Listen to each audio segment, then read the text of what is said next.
The Amazing Women Speak podcast, inspiring and motivating every Black woman to own, honor, and execute her amazing, individually and collectively, as it was established at birth.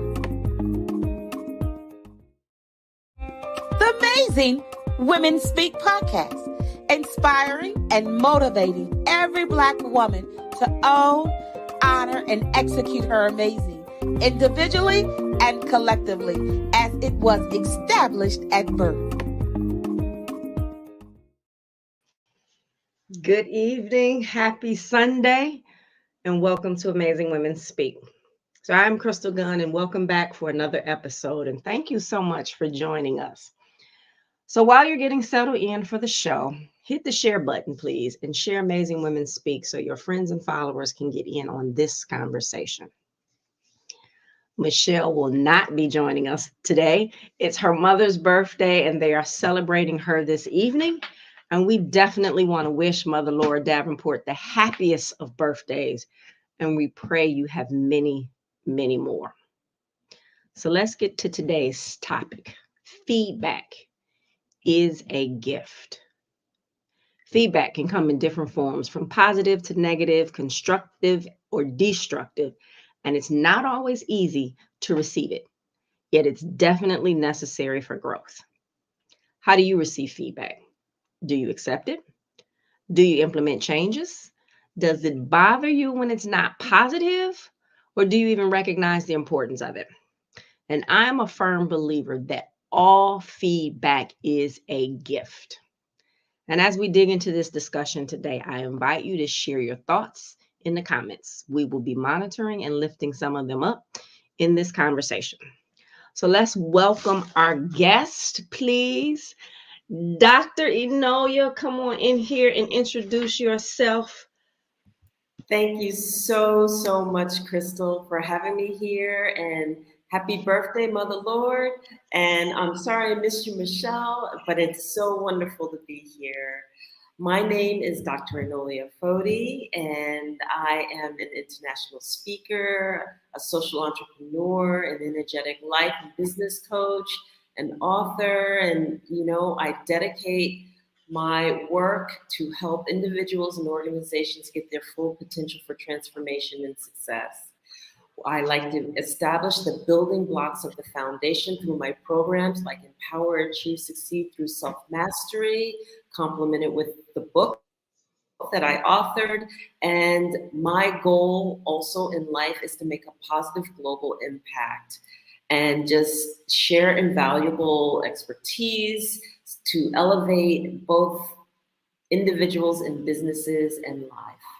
So that kind of sums up my work. I am also the director of operations for Vision Africa Development.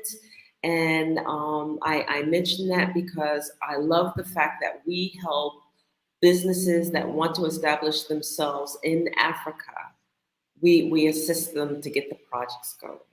So that kind of sums it up. And I'm so happy to be here. I'm so happy to have you back. It's been a minute since you have been on the show. So thank you again for joining us. But let's just get right to it. When did you first realize feedback is a gift? Well, I'll tell you, growing up in a household where I was the youngest, and when I say I was the youngest, my sister and I are 15 years apart. So it went from me to my sister, and my sister to a household full of adults. So I got feedback all the time. Yes. Okay. And I got the feedback whether I liked it or not. But it's interesting because when I entered into the corporate market, the first thing you ever heard was feedback is a gift, feedback is a gift, feedback is a gift, feedback is a gift.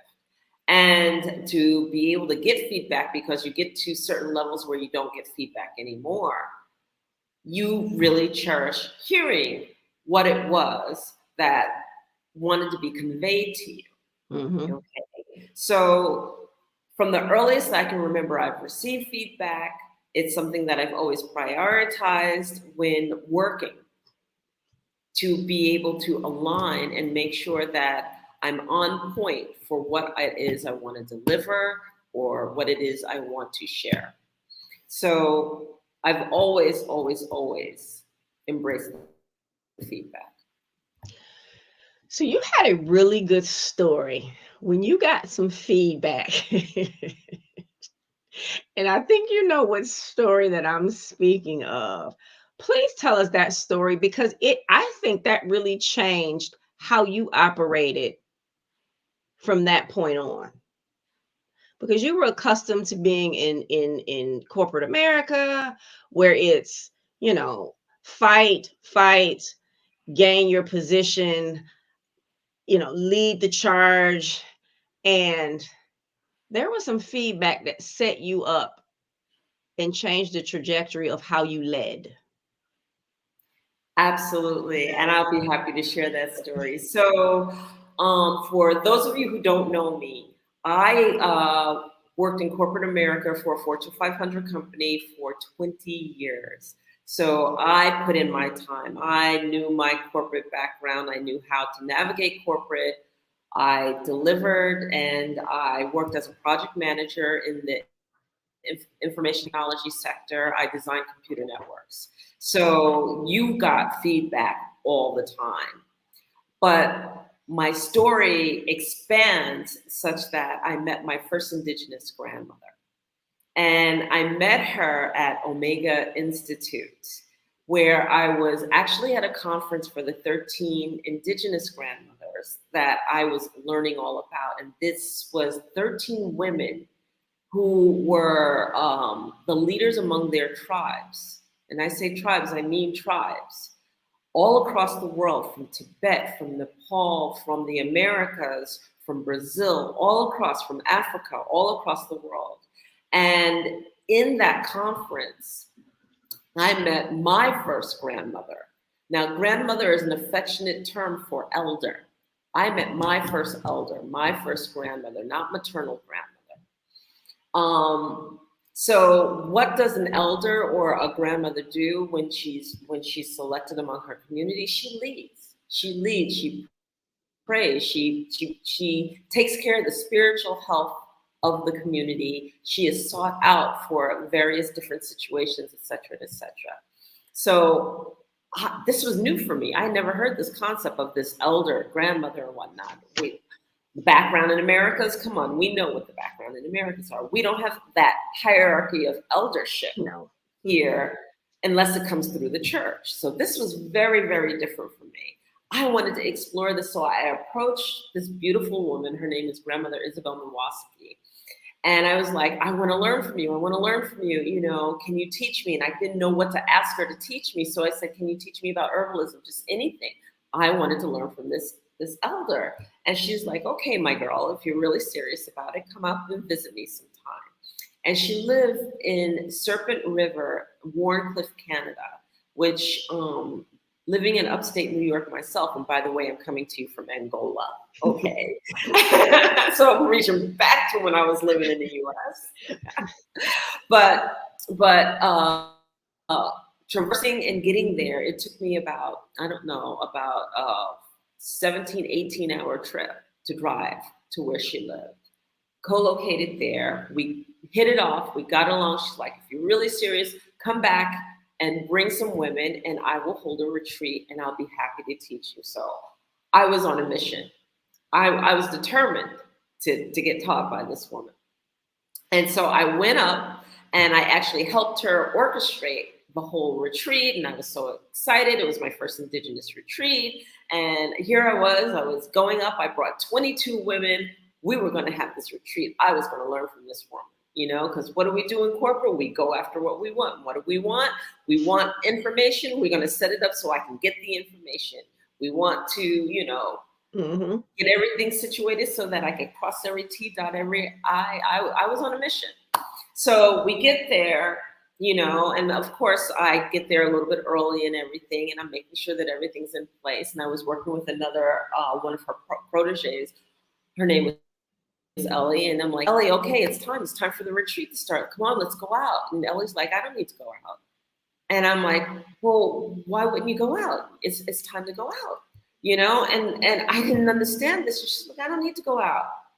And so, never attending a Native American Ojibwe retreat where a grandmother elder is about to lead, I didn't understand this. We organized everything, and when you organize it, you have to kick it off. Right. Corporate, we kick things off. We have to be there first one in the meeting. So I'm like, okay, she won't go out there. I'll just go out there. So I went out there, and everybody was waiting, and they're milling around, and I'm like, okay, everybody, let's get started. We're going to get started. This is what we're going to do with the agenda, and this is the agenda we're going to have. And, everyone's looking around, and they're kind of looking at me and everything. And I'm like, okay. And, I'm talking, and then, this woman, Sandy, who was one of grandmother Isabel's helpers, raises her hand up and says, Enolia, do you have a minute? And I said, yes. She said, let's take a bathroom break, and, we'll have everyone just take a break, and we'll get back. And so, I'm like, oh, this is great. So I went, used the facilities, coming back out, and Sandy corners me. And Sandy goes to me, do you think you're leading this? And I said, excuse me? She said, do you think you're leading this retreat? Do you feel the need to lead this retreat? And I said, well, what do you mean? No, isn't grandmother Isabel? Well, in all my years of attending retreats, I have never seen anything kicked off or started that way. That's not our way. Do you think you need to lead this whole retreat? And I'm like, no, I came here to learn. She said, oh, so you don't want to lead? And I'm like, no.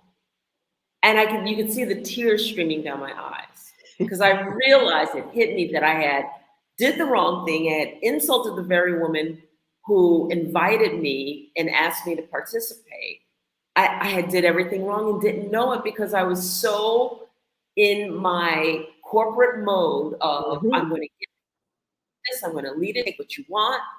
I didn't realize that I was in a different culture, in a different way, and everything was different.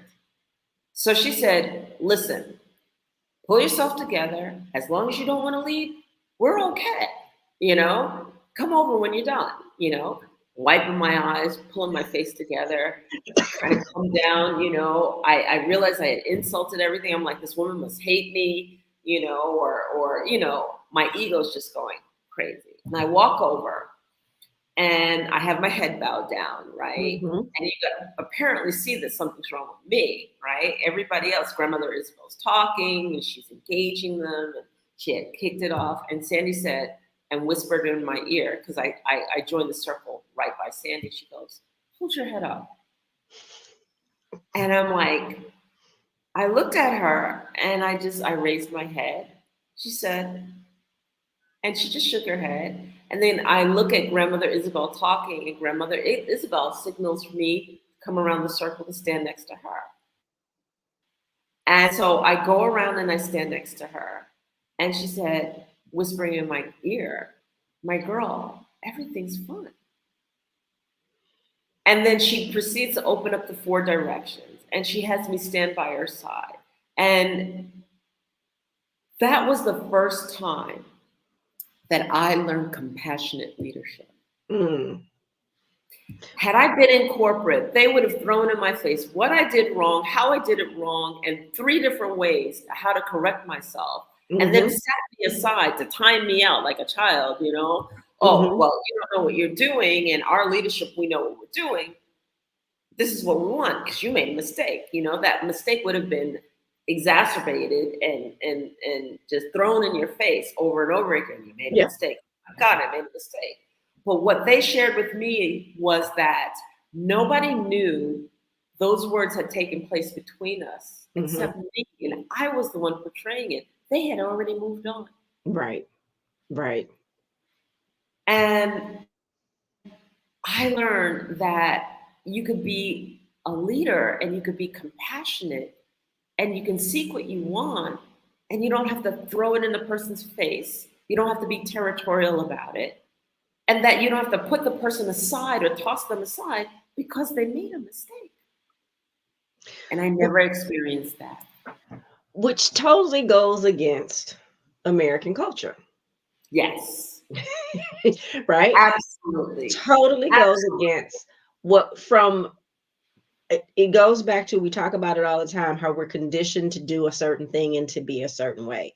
And even when you go back to grade school, it's the same thing, right? You're being conditioned. You did this thing wrong. We're going to let everybody know that you did the thing wrong. We're going to reprimand you in front of everybody else. And then there's the embarrassment, there's the shame, and then you don't want to do the thing. How did you come back from that retreat? How did you change the way that you operated after that when it came to leadership? I realized that I could actually say what I needed to say without throwing it in somebody's face, without raising my voice at all. I realized that because the person makes a mistake, I don't have to shame them or guilt them at all, but assist them in helping them by giving them definitive actions that could take place, constructive feedback that they could act upon immediately, and deliver it in a way that didn't belittle, demean, or step on the person. And I'm saying this because that's what we do. Mm-hmm.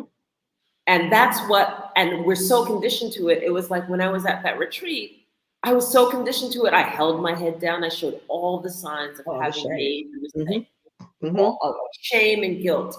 And you know what I also learned, Crystal, is that shame and guilt really don't exist.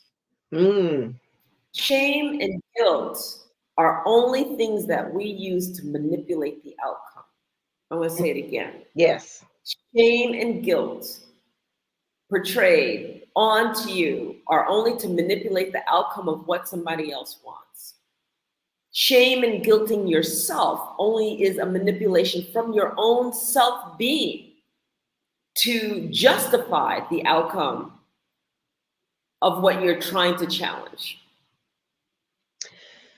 Okay, so you're in the workspace, not you, but just anybody that's listening. You're in the workspace and you have this supervisor who is giving you this feedback and making sure that others know that you're getting this feedback and you're feeling a certain kind of way. How do you deal with that individual, the shame or the guilt that comes, not only the shame and the guilt, but also the anger that comes along with that because of the way you've received this feedback, right? How do you recover from it? And then how do you, as the person who received the feedback, that in this case where the feedback could have been valid feedback, right? But how it was delivered, one, made you miss the feedback. But how do you then recover from that and then continue to operate with that individual, but also do what you need to do to ensure that they're not delivering feedback in that manner? So how does that person find their voice to stand up to the person that's delivering the feedback in that manner? So when you are in a situation when somebody's about to deliver feedback and the first couple of things that they say are disrespectful, pause the conversation right there. Okay, stop. Mm-hmm. You put your hand out. You physically make a pause or a stop and say, first of all, I don't like the way that this is coming. So if you have something to say to me that's going to be destructive or going to be hurtful, you need to pull me aside and you need to have a conversation and not deliver it in front of an audience, because we're not here for a performance. Yeah. And we need to stop it and halt it. And I have done that. And sometimes if the hand's not enough, then you slam it on the table and you say, enough. Time out. This sounds like a conversation we need to take on the sideline. Yeah. It does not sound like a conversation that needs to be had here. So I would appreciate some respect, and we will have a personal conversation. Thank you very much. Yeah, and then you get up and you walk away. Yeah. Mm-hmm. You do have to. It goes back to saying you teach people how to treat you. right? Yes. You don't get to disrespect me, because chances are you've seen that person and that's their pattern, and you've seen them do the thing that exact same way Exactly. before. And No, it remember, stops here. And I believe when you do respect that, always earned. exactly. And when you do that, the other people that witness that will appreciate it and will applaud you, even if not out loud, but you've done the very thing that they wish they could have done. And then you redirect, and you treat, and you create a new standard of how people are treating you. Right. And then here's the other thing, Crystal, too, is that you should have your terms on what good feedback is. Okay. And the terms of good feedback is feedback that you can listen to and act upon. It gives you points where you can act upon that something can actually be adjusted. Mm-hmm. If somebody is just telling you, well, I don't like the way you wear your hair, and girl, you need to do something with that head, blah, blah, blah, blah, blah. That's not good feedback. That's mirror that back and say, honey, you must be talking about yourself because I feel very comfortable with my hair. But Okay. that's why I say all feedback is necessary, or is a Yeah. gift, because you will have people in your space and around you that will give that sort of feedback. And someone would say, well, Crystal, why do you think that's a gift? But I think it's a gift because it shows you who those people really are. Are. Right? And Yes.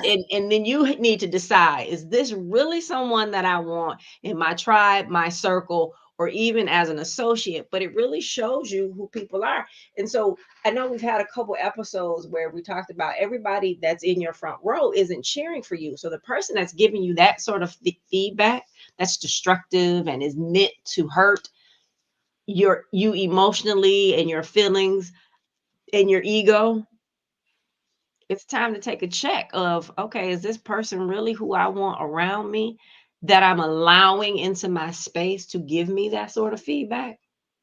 Yeah. And so here's another thing that I would give as a tidbit. First of all, stop reacting. Stop listening to feedback from a reactionary point of view. Look at feedback as an observer. And as the person is talking to you and as they're delivering that feedback, there's a few assessments that you can make as an observer. As an observer, is the person coming from an authentic place? Is the person's intentions appropriate such that they want to help you, assist you, improve? Is the person giving you constructive feedback that you can act upon in a positive and a constructive manner so that the situation or whatever they deemed appropriate to give you feedback can improve?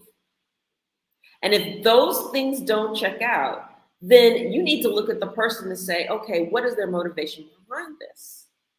Okay, because if it doesn't help you to improve the situation and deem it a better way to go about what you're trying to accomplish, then there's an agenda behind it. And you have to be able to recognize an agenda. Now, some people might say, no, I would just go off. But see, if you're reacting, then you cannot tell what's being played, being triggered. And so when you're being triggered, then you shut down and you're so busy reacting and having an emotional response that you can't see what's unveiling in front of your eyes. Yeah. But from an observer point of view, at least you can see, oh, there's an agenda here. I get it. And then you can respond accordingly. But not only do you have to observe what the person giving the feedback, their agenda, how they did it, why they did it, you also have to observe, why does it trigger you? Yes.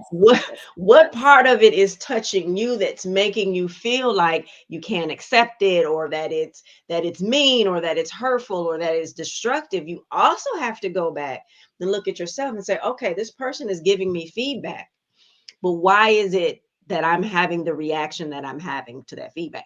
Because you can have a negative reaction to feedback coming from someone and they're giving it genuine, that they're genuine in giving it to you, and that the feedback is correct and on point, but you're triggered because of something that you need to heal and you need to correct. But how do you know the difference? But see, I always have it this way. if you hear from one person, that's a one data point. You look at it, you evaluate it, you see where it fits, because you know when you're triggered or not. This goes back to, how do we lie to ourselves? Right. Okay. Do we lie to ourselves, and how do we lie to ourselves? Right. Like, oh my gosh, you said that. I don't want anybody to know that. If that's the reaction you have, and you know it's you. Okay. Right. But when the same data point comes in 3, 4, 5 different ways, you need to sit back and evaluate. Correct. Absolutely. Right. If one person tells you, maybe that's a one-off. 2, 3, or 4 people tell you, you need to sit back and say, okay, what is it that I'm not conveying that I need to adjust, or I need to look at within me, because I'm getting this type of feedback. Yeah, but now I got to look at me and I got to do some work, right? And we know the self-work, people don't want to do the self-work. So now you're saying, I got to listen to this feedback. I got to look at me and I got to do this self-work. I don't want to. It's just easier for me to say I don't want the feedback. Right? But that's why I say, because it really and truly is necessary for growth. Feedback, however it comes at you, I believe that there's a lesson in it. It's not always for you to do something different. It could be you need to, remove yourself from certain situations. But I do believe feedback is always a gift. But you said something very, very interesting when you talked about the lying to ourselves. It's hard to trust other people and hard to trust yourself when you constantly lie to yourself. Absolutely. Absolutely. It's hard to trust yourself. Yeah.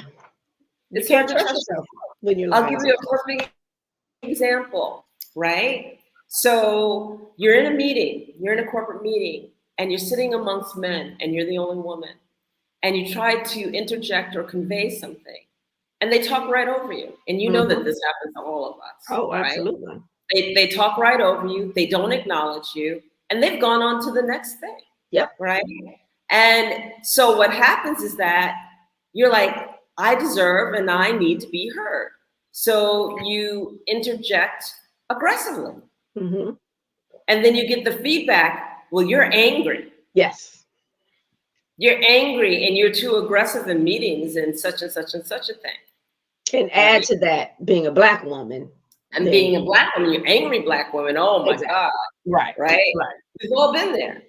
And so what it is that I've learned that I don't care whether they go on to the next point. What I do is I finally find an in, and I say, by the way, I want to bring us back to the point that we had over here. Yes. Because I wanted to interject the following. And I bring them back. I don't care how far off and how far along they've gone. Right. And I don't have to fight for the space, because this is what is the most important. You have to know that your words are powerful.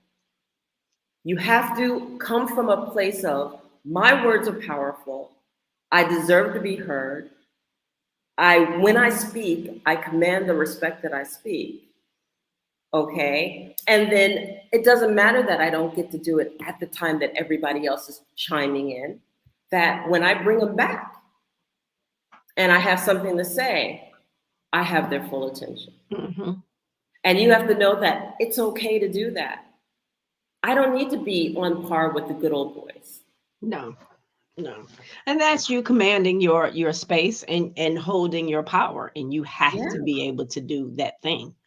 What happens though, and we see it all the time in corporate America, Black employee, woman, Black supervisor, woman, right? And the employee can feel, so often you see that manager blocking that staff person. I have a really good friend that this happened to. And I said, yes, that's because that person is really, really threatened by you, right? Because we know in corporate America, there's only so many positions for, right? And it almost can go back to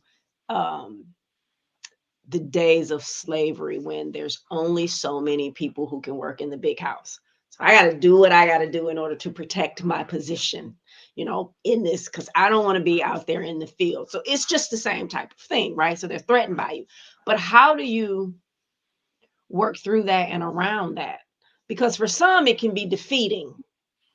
And then they want to go to another department, or they just want to leave the job because they don't want to deal with that person. But what's the solution? What's the answer? So I don't know that I can give a definitive answer. I can only give the way that I would deal with it. Yes. And I have dealt with it. So I've dealt with it the wrong way. I've dealt with it the right way. Okay. Anyone who says that they didn't, they're telling stories, because we don't know what we don't know until we've learned the lesson from it. So to deal with it the wrong way is you get angry, you get emotion attached to it. You want to tell the person off. You want to pull them aside, or you want to get so territorial that it sabotages the project that you're trying to accomplish. Mm-hmm. Those are all of the different things. But I'll tell you a little secret. And this is part of my program, okay, that it took me a long time to realize, is that we give our power away to the person. And when we give our power away to the person, that means that whatever they've said, done, or created as a story, we've attached emotion to that story and we made it our truth. And when it's not our truth and we've made it our truth just because the person projected it, created the story, and then judged you by the story, and the story doesn't even have to be true, but because we've accepted it as our truth, we've already lost. And that's what makes you angry. It makes you angry because the story was created. It makes you angry because you reacted to the story already, which justifies it more. You get angry and you lash out at the person, and it just makes you look bad. Yeah. Right? And so what I had to learn is I had to learn to keep my power. Stop attaching emotion to something that's not my truth. But women are emotional.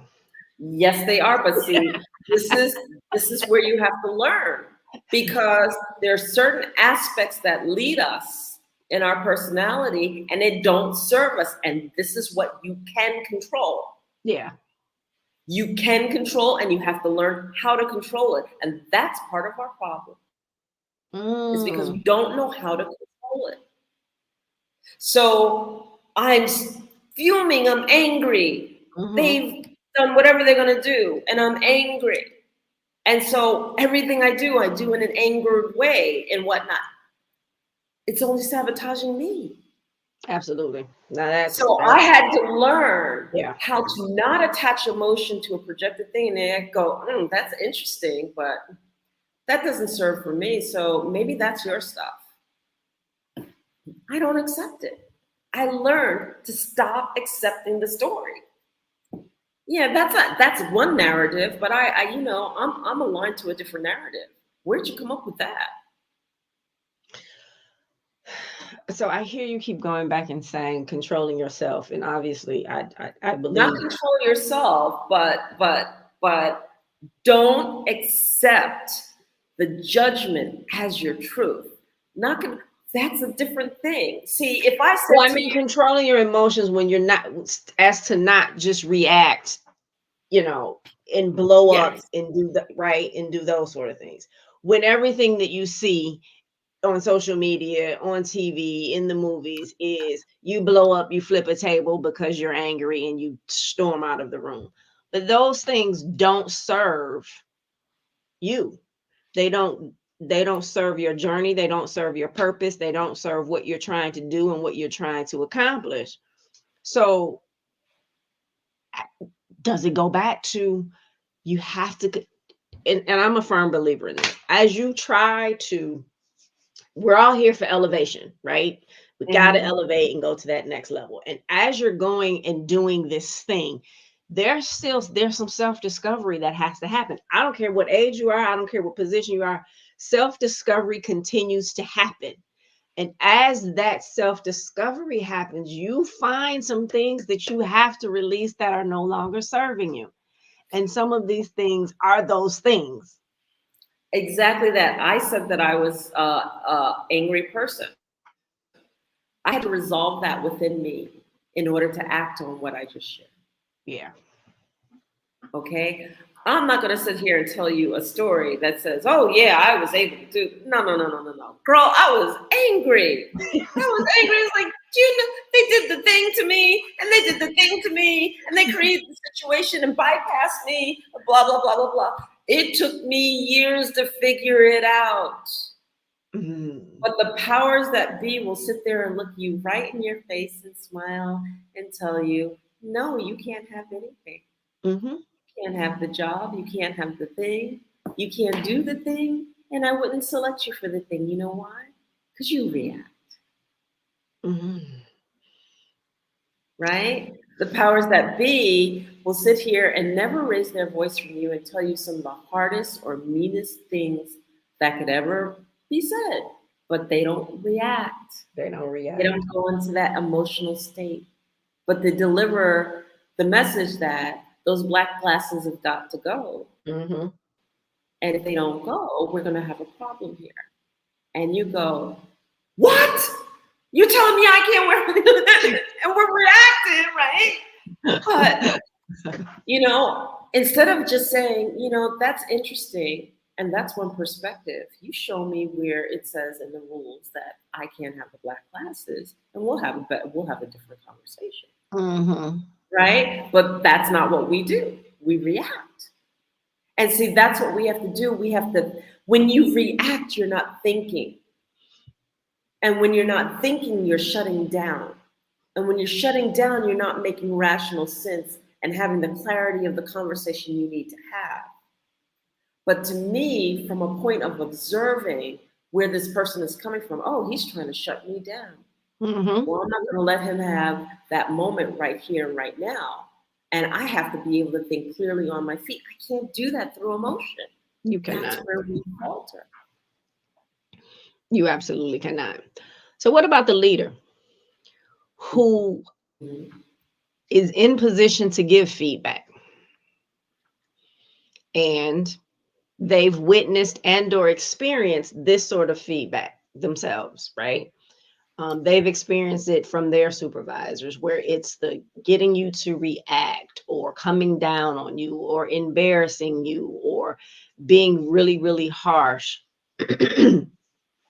How do you now in that leadership position begin to turn that around so that you're not doing the very thing that was done to you that you did not appreciate, didn't feel good, didn't like?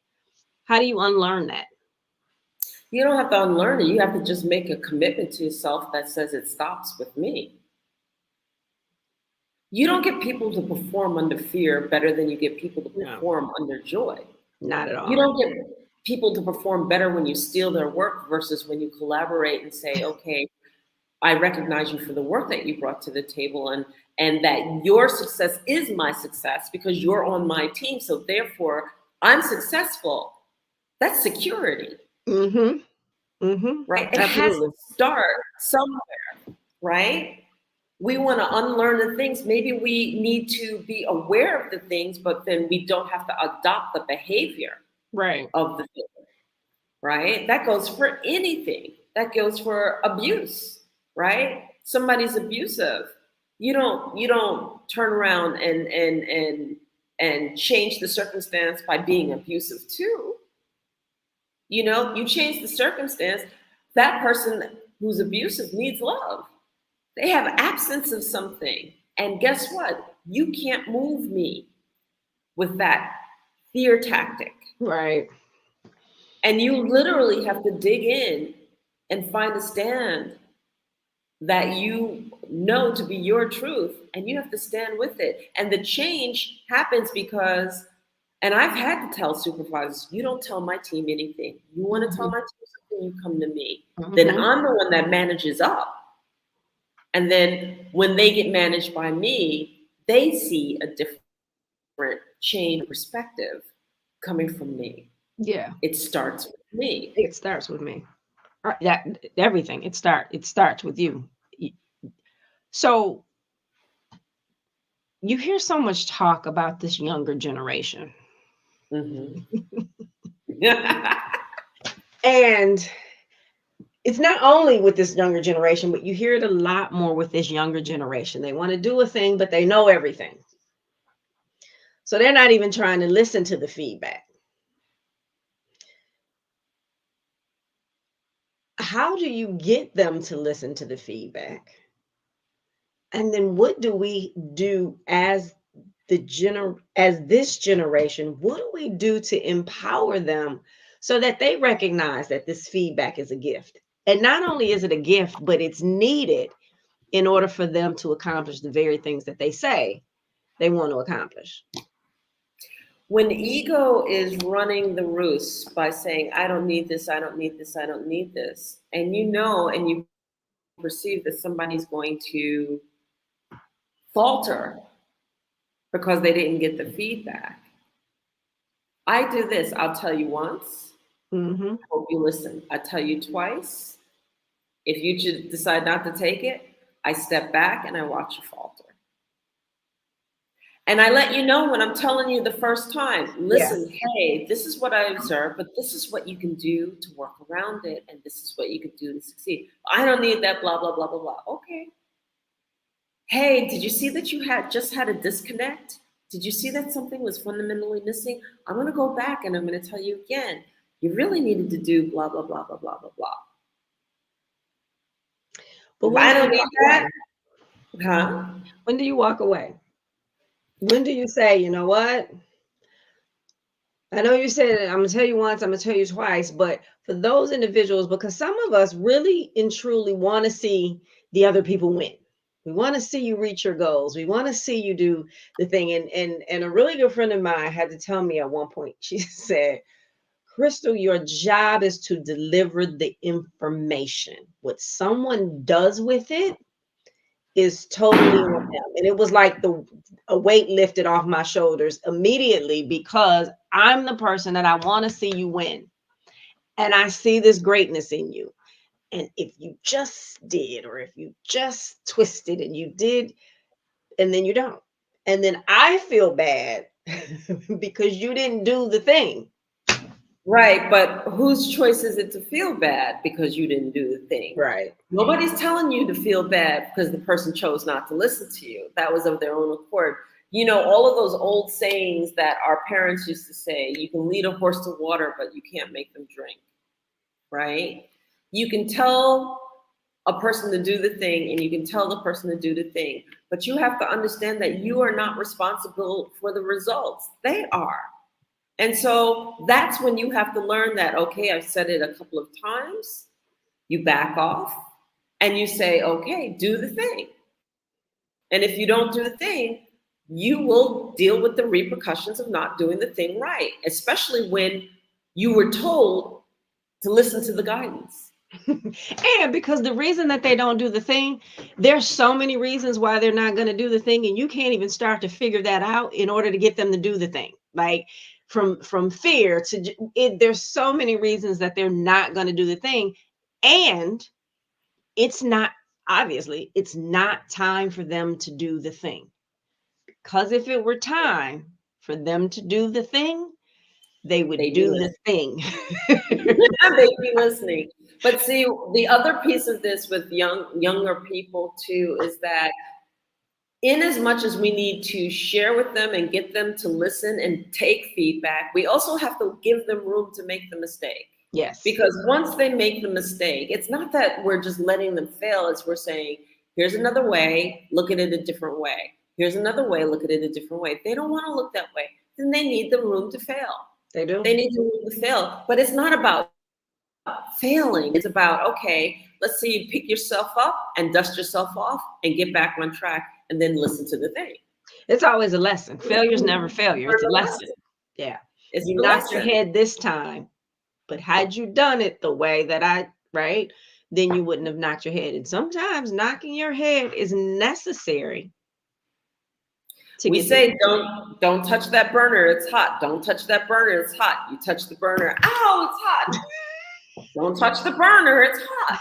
Next time you won't touch the burner. Like you didn't. You learn the lesson. Yeah, it's definitely always a lesson. And But there's a lot to feedback, because really what you're doing is you're talking about the ability to listen so that you can glean personal growth. say it again. But it's constructive feedback and it's beautiful feedback, and it gives you the opportunity to grow, to be successful, to guide you on a path of success, and to allow you to shine in it. Welcome the feedback. And you Absolutely. know feedback that allows you to do that. Yeah. But if it's manipulative, it's do it my way or you can't do it at all. If it's demeaning, if you're stepping on somebody in order to do the thing, don't do it. But even in that feedback, even if that's the way that it's being delivered to you, there's still a lesson in it. Mm-hmm. Yes, There's there still is. a lesson. There's definitely still a lesson Agreed. in the thing, right? And so we can't just, and that's why I say all feedback is a gift, because you're going to learn something. And sometimes you got to dig through the thing to say, okay, but out of this, the one thing that they said, yeah, with all of the other, all the other bullshit that they're giving us, they did say this one thing. And I know that that is where I need to improve. And Exactly. And then that goes back to my statement. How do we lie to ourselves? right. Because it's like, she said this about me. Nah. She said this about me. Maybe. I've heard that one before. She said this and this and this about me. Yeah, that sounds like me. But and you got to put your pride aside. Is that me? Mm-hmm. Is that my ego? Is that my pride just saying, oh, I just don't want to admit that's me? Right? So, for example, if I came back to you, Crystal, and I said, you're a perfectionist, and what you need to do is you need to leave room and understand that it's okay not to be perfect in every single thing that you try to do. Because when you do that, you bring forward that ability that you can't do anything wrong, and that's hurting you. You need to Yeah. be able to allow yourself to make a mistake. That's constructive feedback. Okay, I can, I have my standards, and I don't have to go over the top in order to meet my standards. It's okay. And that if I make a mistake, it's not devastating. The world doesn't end because I made a mistake. No, it sure doesn't. It probably got better because you made that mistake. It definitely, it definitely does not end. So let's shift the feedback conversation. We've talked about corporate, we've talked about this younger generation. Let's talk about it in relationships. Mm. Okay. Let's talk let's about it. let's talk about it in relationships where men and women are different. We respond differently. We take things differently. We react to feedback differently, right? But so much of what they show right now, and so much of what you just inundated with this us against them, men against women type of thing. How do you grow in a relationship if you don't learn how to give feedback to the person you're in a relationship with? That's a great question. And I look at relationships, and I feel my definition of a relationship is based on two criteria: how much a person loves and how much freedom a person has. That defines that relationship, right? And when we go into relationship with someone, you know, and everybody's different, right? But for me, the criteria is that there has to be a balance of love and there has to be a balance of freedom. A balance of love and a balance of freedom. So when the love is all consuming and you feel smothered, okay, how can you give somebody feedback or anything in that kind of circumstance? Because it's like, well, all you want to do is control me, right? But if there's not enough love and it's just like they never show their love and everything, And then you give feedback, and it's like, well, what do you care? You're never around. So Mm. there's a balance between the persons walking side by side in relationship with each other to be able to say, hey, when I meet you in the middle, I need this from you, or I need you to respect this, or I need you to do this, that, or the other. There's a balance there. And the same thing with freedom. Mm-hmm. Freedom is the freedom of being able to come and go in the relationship. And when I say come and go, I mean literally, can I go to the store without you Right. on my side? Right. Can I travel without you? Can you trust me? Mm-hmm. You know? And again, if there's not a balance, if it's I can never leave your side, you know, I always have to be with you, you know, and it's all consuming.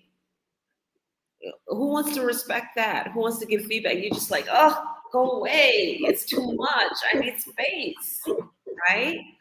But then the other side of it is the same way, right? If the person's gone, gone, gone all the time and you never see them, and it's just like, hey, am I in relationship with myself? Because you're never here. So again, that love and that freedom balance of walking side by side allows the give and take of feedback. It allows for you to say, hey, when we're here and we're together and we're operating in the same space, I need my space this way, you need your space that way. How are we going to figure this out? Let me give you this feedback. You know, when I'm cooking, blah, blah, blah, blah, blah, right? But there's a balance. It's not like, oh, you're always telling me what to do. I can't make one move without you saying it has to be this way, this way, this way, this way, this way, because the love is not all consuming. And the freedom is not all consuming. So much throughout this conversation, we've talked about feedback and how it's delivered and how it's received.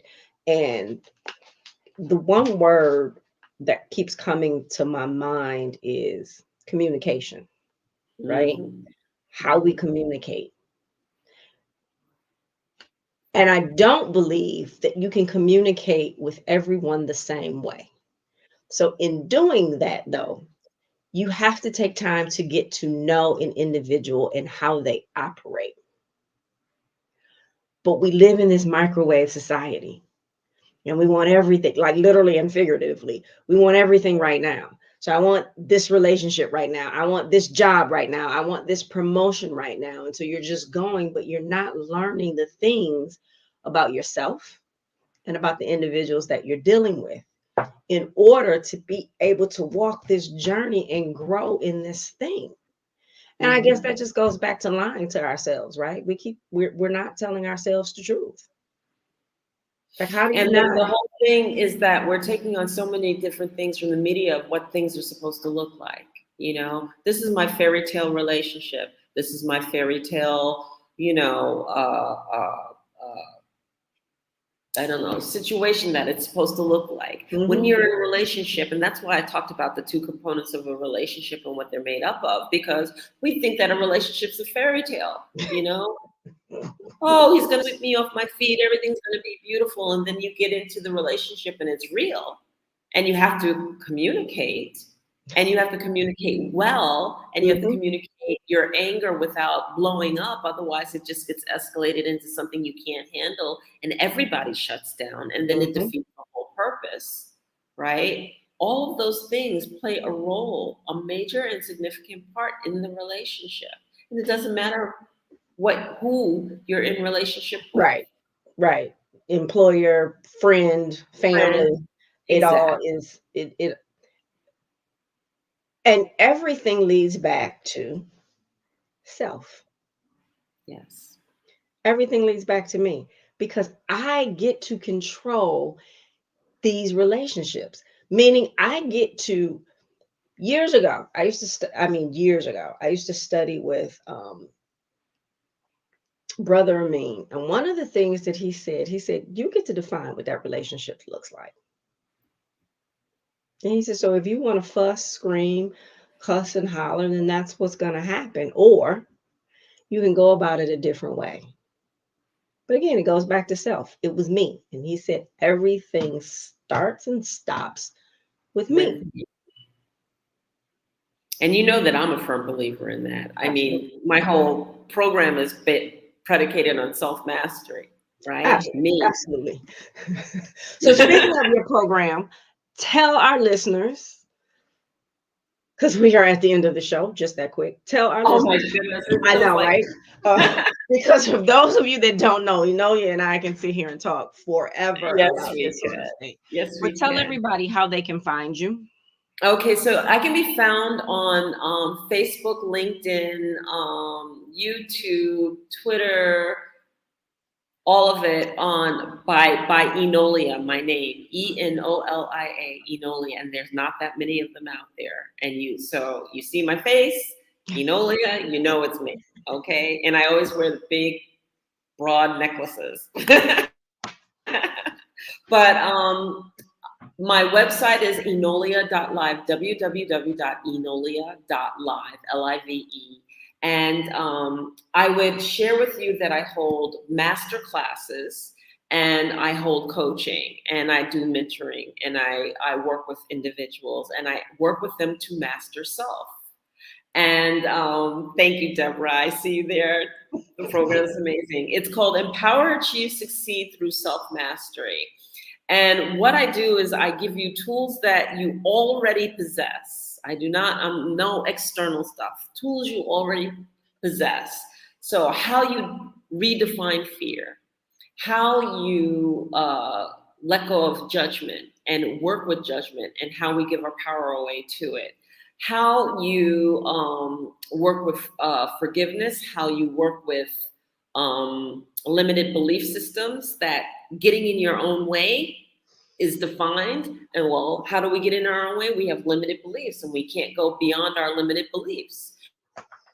And so all of these tools are tools that we already possess, but we don't know how to master them to realign our lives and to shift how we want our lives to progress and how we choose to grow.